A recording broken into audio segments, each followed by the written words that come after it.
మొత్తం 5,700 కోట్లు ఈరోజు రైతుల ఖాతాలో రైతు భరోసా వేసి వచ్చే నెలలో ఇంకా 3,300 కోట్ల రూపాయలు రైతు భరోసా పథకంలో భాగంగా 9,000 కోట్ల రూపాయలు ఇవాళ రైతుల ఖాతాలో వేసి రైతుల కళ్ళల్లో ఆనందం చూడాలి. వ్యవసాయం దండగ కాదు, వ్యవసాయం పండుగ చేయాలని ఒక గొప్ప సంకల్పంతో ఈనాడు ఇక్కడ మనం ఈ కార్యక్రమం తీసుకున్నాం. మిత్రులారా, ఇంత మంచి పండుగ కార్యక్రమం చేసుకుంటూ రైతులను ఆదుకుంటూ రైతుల కష్టాలు తీర్చుకుంటూ సాగునీటి ప్రాజెక్టులు పూర్తి చేసుకుంటూ రైతుల అవసరాలు ఏమున్నాయో అడుగుతూ ఇల్లు తిరుగుతూ రైతులు పండించిన సన్న వడ్లను ఈనాడు పేదలకు 3,15,00,000 మంది తెలంగాణ బిడ్డలకు ఇవాళ సన్న బియ్యం తెలంగాణ పండించిన బియ్యాన్ని ఇవాళ పేదలకు అందిస్తున్నాం. ఎక్కడైనా ఏ రాష్ట్రంలో అయినా ఈ భారతదేశంలో స్వతంత్రం వచ్చి 75 సంవత్సరాలలో నేను ఇవాళ సూటిగా సవాలు విసురుతున్నా. గొప్పలు చెప్పుకునేటోళ్ళు, దెబ్బలు చరుచుకునేటోళ్ళు, తొడలు కొట్టుకునేటోళ్లకు సూటిగా నేను సవాలు విసురుతున్నా. ఎన్నడైనా కలలో కూడా మీరు పేదవాళ్ళకు సన్న బియ్యం ఇవ్వాలి. ఈ సన్న బియ్యం తల్లిదండ్రులు కన్న తల్లి తన బిడ్డకు సంటి బిడ్డకు బుక్కడి బువ్వ తినిపించే పథకం ఎన్నడైనా మీరు ఆలోచన చేసిండ్రా? మీరు గడీలలో ఉండి సన్న బియ్యం తింటుంటే, దావతులు చేసుకుంటుంటే, బిర్యానీలు తింటుంటే, పేదవాళ్లకు దొడ్డు బియ్యం ఇస్తే వాటిని తినలేక పశువులకు దానా పెడుతుంటే ఎప్పుడైనా మీకు వాళ్ళ పట్ల కనికరం కలిగిందా అని నేను అడుగుతున్నా. ఇవాళ నేను అడుగుతున్న మిత్రుల ఈ వేదిక మీద నుంచి ఒక ఆయన అంటున్నాడు, ఇంతకాలం శ్రీధర్ బాబు గారు, అడ్లూరు లక్ష్మణ్ గారు అనేవాళ్ళు ఆయన పెద్ద మనిషి అని. ఇక ఆయన పెద్ద ఆయనను కాదో నాకైతే తెలియదు, కానీ ఆయన అంటున్నది ఏందయ్యా అంటే ప్రజాపాలన పోవాలి, పాపాల భైరవుడు రావాలంట. నేను అడుగుతున్న మా మిత్రులను, ప్రజాపాలన ఎందుకు పోవాలి? ఫామ్ హౌస్ల పండుకున్న పాపాల భైరవుడు ఎందుకు అధికారంలోకి రావాలి అని నేను అడుగుతున్న ఈ వేదిక మీద నుంచి. ప్రజాపాలన ఆ పెద్ద ఆయననో వాళ్ళ తాతనో వాళ్ళ ముత్తాతలో తెస్తే రాలేదు. ఈ ప్రజాపాలన వచ్చింది లక్షలాది మంది కాంగ్రెస్ పార్టీ కార్యకర్తలు త్యాగం చేసి తమ రక్తాన్ని చెమటగా మార్చి భుజాలు కాయలు కాసేలా మువ్వన్నెల జెండాను మోస్తే ఈనాడు ప్రజాపాలన వచ్చింది.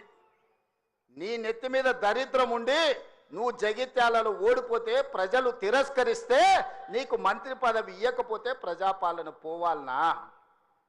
ఇవాళ నిన్ను పెద్ద మనిషి అని మేము పిలవాలనా? పెద్ద మనిషి అని పిలిపించుకునే అర్హత నీకు ఉన్నదా అని నేను ఈ వేదిక మీద నుంచి అడుగుతున్నా. నేను అడుగుతున్నా, ఇవాళ పెద్ద మనిషిని ప్రజాపాలన ఎందుకు పోవాలి, పాపాల భైరవుడు అధికారులు ఎందుకు రావాలో నువ్వు జవాబు చెప్పాలి. నీ పదవి కోసం, నీ అధికారం కోసం, నీ ఆకాంక్ష కోసం ఆనాడు 1983 చరిత్ర వెనక్కి వెళ్ళి ఆయన పుట్టు పూర్వతరాలు పుట్టు మచ్చలు ఇవ్వాలి. ఈ వేదిక మీద నుంచి నేను చెప్పదలుచుకున్నా. ఆయన నీతేంది, ఆయన జాతేంది, ఆయన దోస్తేందో ఇవాళ మీ అందరి ముందర నేను విజ్ఞప్తి చేయదలుచుకున్నా. మిత్రులారా, 1983లో తుమ్మల నాగేశ్వరరావు గారు సజీవ సాక్షి. ఆనాడు అన్న పెద్దలు నందమూరి తారక రామారావు గారు యువ న్యాయవాదిగా జగిత్యాలలో న్యాయవాది పదవిని బాధ్యత నిర్వహిస్తుంటే పిలిచి భుజం తట్టి నీకు ఎమ్మెల్యే టికెట్ ఇచ్చి నీకు ఎక్సైజ్ శాఖ మంత్రి ఇస్తే సంవత్సరం తిరిగే లోపలనే అన్న ఎన్టీఆర్ను వెన్నుపోటు పడిచి నాదెండ్ల భాస్కరరావుతోని జట్టు కట్టిన నువ్వు నాదెండ్ల భాస్కరరావు సోపతిని వదిలి కాంగ్రెస్ పార్టీలకు వచ్చి 40 సంవత్సరాలు పూర్తయింది. నేను అడుగుతున్నా పెద్ద మనిషిని, ఈ 40 ఏళ్ళు జగిత్యాల నియోజకవర్గమే కాదు కరీంనగర్ జిల్లాలో ప్రతి కాంగ్రెస్ పార్టీ కార్యకర్త 14 ఎన్నికల్లో 11 సార్లు ఎమ్మెల్యే, 3 సార్లు ఎంపీ, 1 సారి ఎమ్మెల్సీ, 14-15 సార్లు బీఫామ్ ఇస్తే దుఃఖాన్ని దిగముంగుకొని ఎన్టీఆర్ను వెన్నుపోటు పడిచిన నిన్ను, నాదెండ్ల భాస్కరరావు అనుచరుడైన నిన్ను ఎమ్మెల్యేగా, ఎంపీగా, ఎమ్మెల్సీగా ఏ ఎన్నికల్లో పోటీ చేసినా వేలాది మంది కాంగ్రెస్ పార్టీ కార్యకర్తలు నిన్ను భుజాల మీద మోసిన మాట నిజం కాదా? పల్లకిలో అసెంబ్లీకి పంపిన మాట నిజం కాదా? మిత్రులారా, 40 ఏళ్ళు నీ కోసం, నీ పదవి కోసం, నీ కుటుంబంలో జడ్పీటీసీ, ఎంపీపీ ఏ పదవి వచ్చినా నీ కుటుంబానికి ఇచ్చుకున్నా జగిత్యాల కాంగ్రెస్ పార్టీ కార్యకర్తలు మౌనంగా నీ కుటుంబానికి ఊడిగం చేసిన మాట నిజం కాదా? గ్రామంలో ఉన్నోడు గ్రామంలో ఉండాలి, మండలంలో ఉన్నోడు మండలంలో ఉండాలి, జిల్లాలో ఉన్నోడు నియోజకవర్గంలో ఉన్నోడు నియోజకవర్గంలో ఉండాలని పాపంది చేసింది నువ్వు కాదా? మొన్న నేను జగిత్యాల కార్యకర్తలను కలిస్తే ఒక్కొక్కరు తమ కష్టాలను మనసు విప్పి మాట్లాడుతుంటే నాకు ఆశ్చర్యపోయినా. గాంధీ భవన్ చూసి ఒక నాయకుడు చాలా సంవత్సరాల తర్వాత మెట్రోలో పోతుంటే గాంధీ భవన్ కనిపిస్తే ఆనందంతో కన్నీళ్లు గారిని ఆనంద బాష్పాలు గార్చిన మెట్రోలో నన్ను ఇట్లా గాంధీ భవన్ చూసిన మా నాయకుడు ఎన్నడూ నన్ను గాంధీ భవన్కు తీసుకుపోలేదని చెప్తుంటే నాకు నిజంగా మనసులో కలుక్కుమన్నది. ఇట్లాంటి కర్కోటకులైన నాయకులు ఉంటారా అని. అలాంటి నాయకుని కూడా జగిత్యాల ప్రజలు 14 సార్లు బీమా ఇస్తే ఎన్నో సార్లు ఓడిపోయినా వదలకుంటేనే ఆయన వెనకాల నిలబడి ఆయన అండగా నిలబడి ఆయన భుజాల మీద మోస్తే ఒక్క ఏడాది పదవి లేకపోతే మీ గుండెల మీద దాన్ని మిమ్మల్ని మోసం చేసి పారిపోతాడా అని నేను అడుగుతున్న మిత్రులారా, ఇది న్యాయమా? ఇదేనా నీ జాతి, నీ నీతి? ఈ వయసులో నువ్వు 40 ఏళ్ళు నీ జెండా మోసి నిన్ను మోసిన కార్యకర్తల గుండెల మీద దాన్ని మోసం చేసి శత్రువు సంతను చేరుతావా? శత్రువు సంకలు చేరి ప్రజాపాలన పోవాలంటవా? ఇట్లాంటోడు పెడితే పెళ్లి కోరుకున్నాడంట, పెట్టకపోతే సావు కోరుకున్నాడంట. ఇంతకంటే ఉదాహరణ ఇంకేమన్నా ఉందా? నేను అడుగుతున్న పెద్ద మనిషిని, ఈ ప్రజాపాలన ఎందుకు పోవాలి? 10,000 కోట్ల రూపాయల ఆడబిడ్డలకు మహాలక్ష్మి పథకం ద్వారా ఆర్టీసీలో ఉచితంగా అమ్మవారిని దర్శించుకోవాలన్నా, అమ్మగారి ఇంటికి పోవాలన్నా, మా అక్కలందరినీ ఆర్టీసీలో ఉచితంగా ప్రయాణం ఇచ్చినందుకు ప్రజాపాలన పోవాలనా? తెలంగాణ ఉద్యమంలో సమిధలైన శ్రీకాంతాచారి, వేణుగోపాల్ రెడ్డి, ఈశాన్ రెడ్డి, కానిస్టేబుల్ కిష్టయ్య ఆదర్శంగా మొదటి సంవత్సరంలోనే 70,000 ప్రభుత్వ ఉద్యోగాలు ఇచ్చి గ్రూప్ 1, గ్రూప్ 2, గ్రూప్ 3, గ్రూప్ 4 డాక్టర్లను, ఇంజనీర్లను 70,000 ప్రభుత్వ ఉద్యోగాలు ఇచ్చినందుకు ఈ ప్రజాపాలన పోవాలనా? ఆనాడు ఒరేస్తే ఉరేసుకున్నట్టే అని మాట్లాడిన నువ్వు నీ ఫామ్ హౌస్లో 150 ఎకరాలలో ఒరేసుకొని 4,200 రూపాయల క్వింటాలు అమ్ముకొని నువ్వుంటే, రైతులు ఆత్మహత్యలు చేసుకుంటుంటే 8,000 కొనుగోలు కేంద్రాలను తెరిచి ఉత్తమ్ కుమార్ రెడ్డి గారు 2,58,00,000 మెట్రిక్ టన్నులు ప్రతి సంవత్సరం ఒడ్లు కొన్నందుకు ప్రజాపాలన పోవాలనా? సన్నబియ్యం, సన్న ఒడ్లు వండించి సంటి పిల్లలకు సన్నబియ్యం తినిపిస్తున్నందుకు ప్రజాపాలన పోవాలనా? 3,15,00,000 17 మంది ఈరోజు సన్నబియ్యం తింటున్నందుకు ప్రజాపాలన పోవాలనా? ఇవాళ పేదవాళ్ళు డబుల్ బెడ్రూమ్ ఇల్లు అంటివి, డబ్బా ఇండ్లు వద్దంటివి, కొడుకు కోడలు ఉంటే ఏడ ఉంటారంటివి, అల్లుడు బిడ్డ పండుగకు వస్తే ఏడవంటారంటివి, కుక్క పిల్ల గొర్రె పిల్ల ఉంటే ఏడ కట్టేయాలంటివి. నేను అడుగుతున్న ఈడు ఉన్న మా యువకులను, మీ ఊర్లో డబుల్ బెడ్రూమ్ ఇల్లు వచ్చిందా? ఆ దరిద్రుడు మీకు ఇల్లు ఇచ్చిండా? 10 ఏళ్ళు మీకు ఇల్లు ఇవ్వలే కానీ ఎర్రవల్లి ఫామ్ హౌస్లో 1000 ఎకరాలలో ఆయన గడి నిర్మించుకున్నాడు. జన్వాడలో కొడుకు ఫామ్ హౌస్ నిర్మించుకున్నాడు. మోయినాబాద్లో తాటి చెట్టు నిర్మించుకున్నది. శంకర్పల్లిలో ఆయన బిడ్డ నిర్మించుకున్నారు ఫామ్ హౌస్. ఉండడానికి గడిగా ప్రగతి భవన్ కట్టుకున్నాడు. వాస్తు సక్క లేదని సచివాలయాన్ని కట్టుకున్నాడు. మీ పేదలకు ఎవరికన్నా ఇల్లు ఇచ్చిండా? సంవత్సరానికి 2 లక్షల ఇల్లు ఇచ్చుంటే కూడా పేదలకు ఈ 10 ఏళ్లలో 20 లక్షల మంది పేదలు ఈరోజు ఇల్లు కట్టుకునేటోళ్ళు కదా. తండాలలో, గూడాలలో, మారుమూల పల్లెల్లో ఉన్న ఆదివాసీలు, లంబాడీలు, గిరిజనులు, లేకపోతే ఇతర పేదలు ఇల్లు కట్టుకునేటోళ్ళు ఉండేటోళ్ళు కదా. 20 లక్షల కోట్లు ఖర్చు పెట్టినావు కానీ 20,000 ఇండ్లు కూడా పేదలకు ఇయ్యలేకపోయినావు. ఈరోజు 4.5 లక్షల ఇండ్లు పేదవాళ్లకు ఇందిరమ్మ ఇండ్లు ఇచ్చిన మాట నిజం కాదా? ఈరోజు మీ గ్రామాలలో ఇందిరమ్మ ఇండ్లు కట్టుకుంటున్నది నిజం కాదా? మిత్రులారా, గుండె మీద చెయ్యేసుకొని ఆలోచన చెయ్యండి. ఇలా పేదలకు 4 లక్షల 4.5 లక్షల ఇందిరమ్మ ఇండ్లు ఇచ్చినందుకు ప్రజాపాలన పోవాలనా? డబుల్ బెడ్రూమ్ ఇండ్లతో మోసం చేసిన పాపాల బైరోడు రావాలనా? ఒక్కసారి ఆలోచన చేయండి మిత్రులారా. ఇండ్లే కాదు, ఇల్లాలి కళ్ళల్లో ఆనందం చూడాలని 200 యూనిట్ల ఉచిత కరెంటు ప్రతి ఇంటిలో వెలుగులు నింపినందుకు, పేదవాడి కళ్ళల్లో ఆనందం చూసినందుకు ప్రజాపాలన పోవాలనా? ఇవాళ అదే కాదు, మహాలక్ష్మి పథకం ద్వారా ఆడబిడ్డలకు బస్సు ప్రయాణం ఇచ్చినందుకు ఈరోజు ప్రజాపాలన పోవాలనా అని నేను అడుగుతున్న మిత్రులారా. మీరు ఒక్కసారి ఆలోచన చేయండి.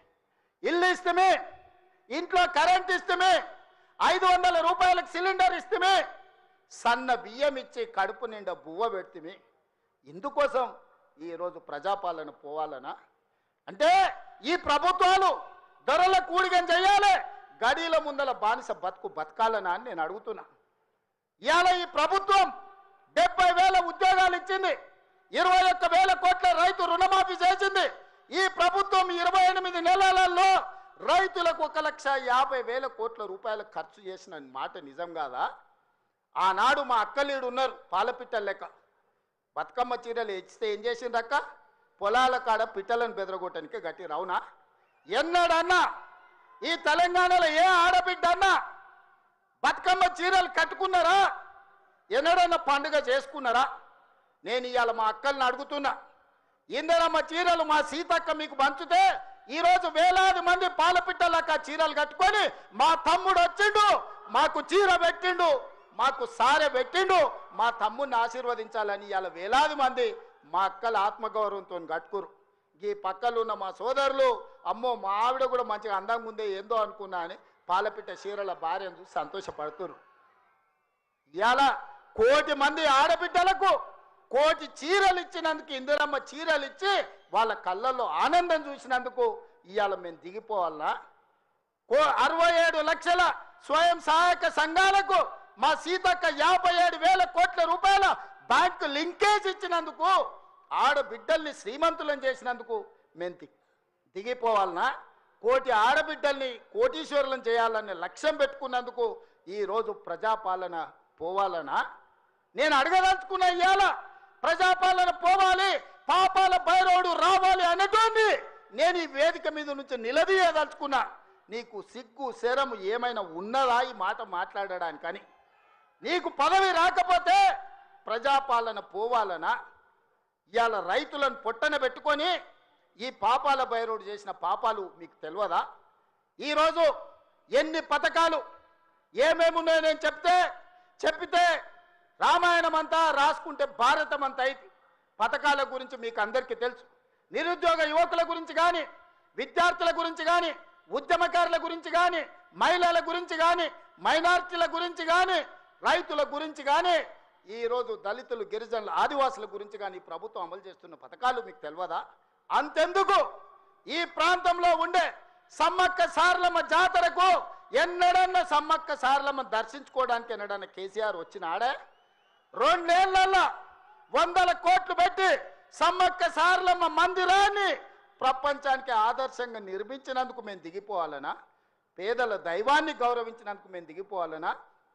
వేములవాడ రాజన్నకు నా లగ్గం ఈయనే అయింది, నా లగ్గం అయినందుకన్నా 100 కోట్లు ఇస్తా అన్నాడు. ఒక్క బుడ్డ రూపాయి కూడా ఇవ్వకపోతే మా ఆది శ్రీనివాస్ వస్తే 127 కోట్లు ఇచ్చి ఈరోజు వేములవాడ రాజన్న మందిరాన్ని నిర్మిస్తున్నాం. అందుకోసం ప్రజాపాలన పోవాలనా? బాసర సరస్వతి విజ్ఞాన జ్యోతి, బాసర సరస్వతిని 100 కోట్ల రూపాయలతో బాగు చేస్తున్నందుకు ప్రజాపాలన దిగిపోవాలనా? ఇవాళ చిన్న కాళేశ్వరంలో కాళేశ్వరం ముక్తేశ్వర మందిరాన్ని ప్రారంభించుకుంటున్నందుకు ఈ ప్రభుత్వం దిగిపోవాలనా? సరస్వతి పుష్కరాలను నిర్వహించుకున్నందుకు పోవాలనా?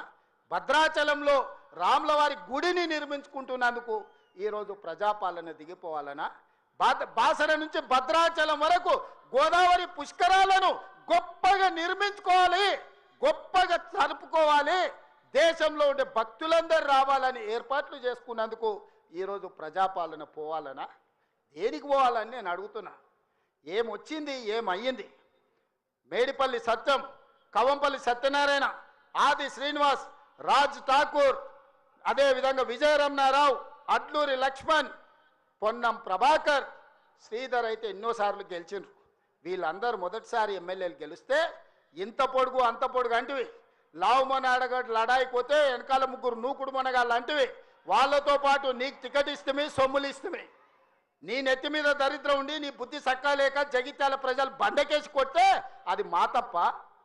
ఎమ్మెల్యేకి బండకేసి కొడితే ఎంబడే ఎంపీ టికెట్ ఇస్తే బొంద పెట్టిరు వాళ్ళు, అది మా తప్ప?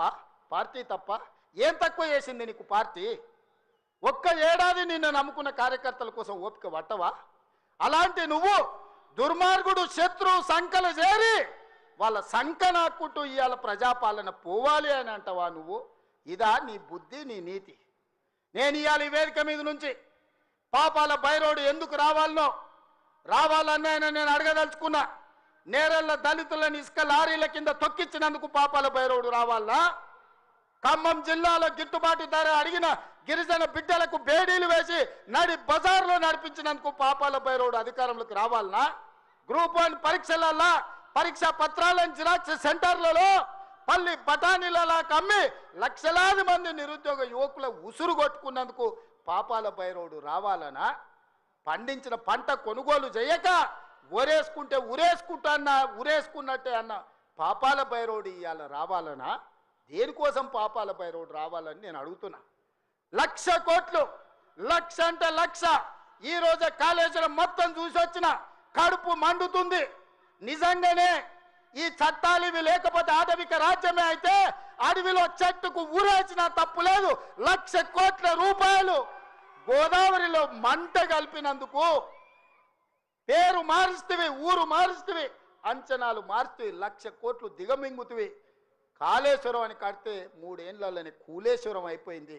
దీనికి చెట్టుకు ఉరేసిన పాపం లేని తప్పులు చేస్తే అయినా ప్రజాస్వామ్యాన్ని నమ్మే మేము ఈరోజు సిబిఐ విచారణకి ఇచ్చినాం తప్ప చెట్టు గట్టేసి కొట్టలేదు. అదే నిజాం సర్కార్ అయితే ఇట్లా తప్పు చేసిన వాళ్ళు ఊర్లో కోదండం వేసి లాగులో తొండలు ఇడిచి తిరిగింది కళ్ళకు కొట్టేటోళ్ళు ఇట్లాంటి తప్పులు చేసిన వాళ్ళు. కానీ కాంగ్రెస్ పార్టీ కార్యకర్తల ప్రభుత్వం మంచిది కాబట్టే ఈరోజు ఇవన్నీ చేయలేదు. ఇవి చేసినందుకు పాపాల బైరోడు రావాలనా? దేనికోసం రావాలి? మళ్ళా కొడుకును ముఖ్యమంత్రిని చేయడానికి, అల్లుని మంత్రిని చేయడానికి, సారాలో సోడా పోసేటోని రాజ్యసభ చేయడానికి, బిడ్డకు ఎమ్మెల్సీ చేయడానికి పాపాల బైరోడు రావాలనా? దేనికోసం రావాలయ్యా నేను అడుగుతున్నా. ఈ కరీంనగర్లో ప్రజాపాలన పోవాలంటుండు ఒక దళిత బిడ్డ అట్లూరు లక్ష్మణ్, లేచి నిలబడి లక్ష్మణ్, ఒక దళిత బిడ్డను ఎమ్మెల్యేని కాదు ఇవాళ మంత్రిగా చేసినందుకు పార్టీ ఓడిపోవాలన్న జగిత్యాలలో ఇవాళ పొన్నం ప్రభాకర్ ఒక బలైన వర్గాల బిడ్డను మంత్రిని చేసినందుకు ప్రజాపాలన పోవాలనా? ఒక ఆది శ్రీనివాసును విప్పు చేసినందుకు ప్రజాపాలన పోవాలనా? ఓ విజయ రమణారావును విప్పు చేసినందుకు ఈరోజు ప్రజాపాలన పోవాలనా? శ్రీధర్ బాబు గారి నేతృత్వంలో నడుస్తున్న ఈ ప్రభుత్వం ప్రజాపాలన పోవాలనా? మిత్రులారా మీరు చెప్పండి. కరీంనగర్ జిల్లాలో 3 మంత్రులు 2 విప్పులు ఇచ్చినందుకు ఈ ప్రజాపాలన దిగిపోవాలనా? నీ ఒక్కనికి పదవి ఇవ్వకపోతే ఒక దళిత బిడ్డ అడ్లూరి లక్ష్మణ్ మంత్రి చేస్తే నువ్వు చూసి ఓర్వలేను అని నువ్వు అసలు మనిషివేనా? గింత అసూయ, గింత ద్వేషం ఎవరికైనా ఉంటుందా కడుపులా? ఇంతకాలం ముసుగు తొడుకొని బతికాడు. ఈ నాళ్ళకు ఆ ముసుగు తొలగిపోయింది. కడుపు నిండా విషమే. విషమున్నోడు ఇవాళ కడుపులో కత్తులు పెట్టుకొని కౌగిలించుకుంటారు. చూస్తున్నాం. ఆయన ప్రభుత్వం వస్తాడంటే ఈయనకు పెద్ద పదవి ఇస్తాడంట. నీకున్న ప్రతిపక్ష హోదా ఊడగొట్టకపోతే నా పేరు మార్చుకుంటా బిడ్డ కేసీఆర్. 2023లో నిన్ను ఓడగొట్టిన, 2024లో నీకు గుండు సున్నా ఇచ్చిన, సర్పంచ్ ఎలక్షన్లో పాతరేసిన, మున్సిపల్ ఎన్నికల్లో ఉప్పు పాతరేసిన, జూబ్లీ హిల్స్ కంటోన్మెంట్లో నీకు గోరి కట్టిన, వచ్చేసారి ఆ గోరి మీద మా కాంగ్రెస్ పార్టీ కార్యకర్తలు జెండా ఎగరేస్తారు. ఇదే నా సవాల్ కాంగ్రెస్ పార్టీ కార్యకర్తల తరఫున. చూసుకుందాం కేసీఆర్, నువ్వు నేను వచ్చే ఎన్నికల్లో నువ్వా నేనా? ప్రజాపాలన పాపాల బైరవుడా? మా కాంగ్రెస్ పార్టీ కార్యకర్తల లక్షలాది మంది 10 ఏళ్ళు కేసులు కట్టుకొని జైలుకు పోయి ప్రాణాలు వదిలి ఊపిరి బిగబట్టి జెండా మోసి అధికారంలోకి వస్తే పాపాల బైరవుడు రావాలి, ప్రజాపాలన పోవాలి అని మాట్లాడడానికి నీకు సిగ్గెట్లొచ్చిందని నేను అడుగుతున్నా మనిషిని. అందుకే మిత్రులారా, ఈ ఆలోచన నుంచి నా మాటగా తీసుకోండి. ఎన్నికలు ఎన్నడొచ్చినా ఎప్పుడొచ్చినా ఒక్క మాట రాసి పెట్టుకోండి. చరిత్రల కేసీఆర్ గారు జగిత్యాలలో నిన్ను పాతరేసి 100 మీటర్ల లోతు గోతి తీసి పాతి పెట్టే కార్యక్రమం మా కాంగ్రెస్ పార్టీ జగిత్యాల కార్యకర్తలు తీసుకుంటారు. ఈ తెలంగాణ రాష్ట్రంలో ఈ ప్రాంతంలో ఒక చరిత్ర ఉన్నది. 94 నుంచి 2004 వరకు 2 సార్లు తెలుగుదేశం అధికారంలో ఉన్నది. 2004 నుంచి 2014 వరకు 2 సార్లు వైఎస్ఆర్ నాయకత్వంలో అధికారంలో ఉన్నది. 2014 నుంచి 2024 వరకు 2 సార్లు కేసీఆర్ నాయకత్వంలో ప్రభుత్వం ఉన్నది. 2024 నుంచి 2034 వరకు నేను మా మిత్రుడు మహేష్ గౌడ్ గారి నాయకత్వంలో ప్రజాపాలన ఉంటుంది. ఆనాడు వైఎస్ఆర్ డిఎస్ ఏ విధంగా అయితే 2 సార్లు పార్టీని అధికారంలోకి తెచ్చిండ్రో మళ్ళీ ఈరోజు చెప్తున్నా, అదే వైఎస్ఆర్ డిఎస్ నాయకత్వంలో ఎట్లయితే అధికారంలోకి వచ్చినామో ఈనాడు నేను మా మిత్రుడు మహేష్ గౌడ్ 2వ సారి అధికారంలోకి తీసుకొస్తాము, ప్రజాపాలనను ప్రజలకు అందిస్తామని చెప్పి నేను ఈ వేదిక మీద నుంచి చెప్పదలుచుకున్నా. చరిత్ర పునరావృతం చేసే బాధ్యత మాది, చరిత్ర నిర్మించే బాధ్యత నాది, చరిత్రలో సువర్ణ అక్షరాలతోని లిఖించే విధంగా ప్రజాపాలన అందించే బాధ్యత మాది. ప్రభుత్వ ఉద్యోగాలు ప్రైవేటు ఉద్యోగాలే కాదు,